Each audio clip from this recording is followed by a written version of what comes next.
So let's say that I have an object, it's sitting in the middle of the floor, and it's just sitting there. Would you say that the object actually has any sort of energy? It's just at rest, it's just sitting there, it just is on the floor. Does it have any energy? Well, no, it doesn't. But if I go to that object and I pick it up off the floor, then you might just say to yourself, yeah, you know what, now it's got energy, because I remember learning back in my 7th or 8th grade science class that if you lift up an object, you're giving the object a certain amount of potential energy. Do you remember that from 7th or 8th grade science class, that when you pick an object up, you give it a certain amount of energy? So let me ask you this. Where did that potential energy come from? You might be saying to yourself, well, you were the one that picked it up, right? So you gave it the potential energy. And that's exactly right. Hey, you know what? I went up to the object, I picked it up, and I gave it this certain amount of potential energy. Now, let me ask this.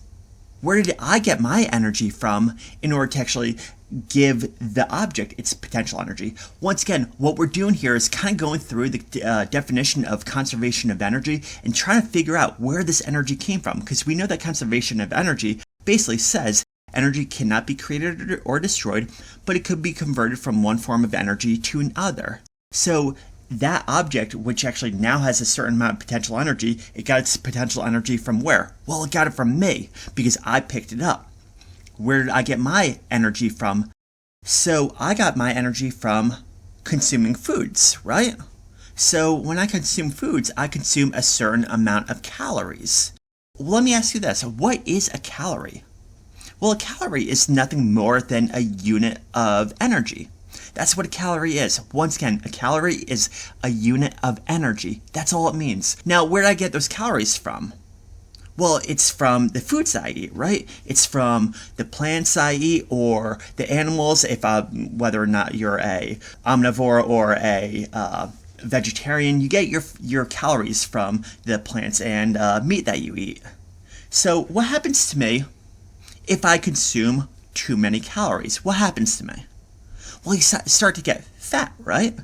And what is fat? Oh, it's nothing more than stored energy. That's what fat cells are. It's a certain amount of stored energy. Okay, so where did the plants and the animals get their energy from?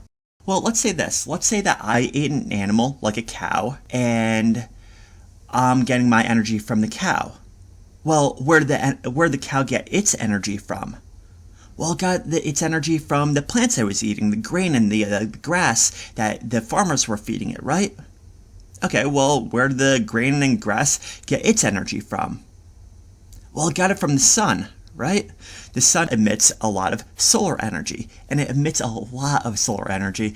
X amount of years from now, when the sun burns out, we're going to have a huge issue. Life will not be in existence anymore. So once that solar energy is no longer being emitted onto Earth, we're done. And so not to get too morbid over here or anything like that. But yeah, you know what? So all this energy came from somewhere. Okay, well, say if I do this. Say if I take that object and I just drop it. Bam! It hits the ground, right? Well, where did the energy go? We know that energy can't be created or destroyed, but it could be converted from one form of energy to another. So where did that energy go? Once again, I took that object and I dropped it, right? What are your observations? One, that probably scared you because you weren't expecting that noise, right? What are your observations? Oh, it created a noise. Okay, so what is a noise? Well, that's sound energy. Sound is another form of energy. And what exactly is sound? Well, it's just simply a disturbance of the air molecules. That's all that sound actually is. It's a disturbance of the air molecules. And okay, so now that it created that sound, what happened to that energy? Well, picture this. If you actually have these air molecules and they actually rub against each other, that rubbing, what does that create? It creates a certain friction, which emits heat, which is another form of energy. Hey, you know what? So the point being is that This energy is just being converted from one form of energy to another. So that's really the point that I should just want to make here.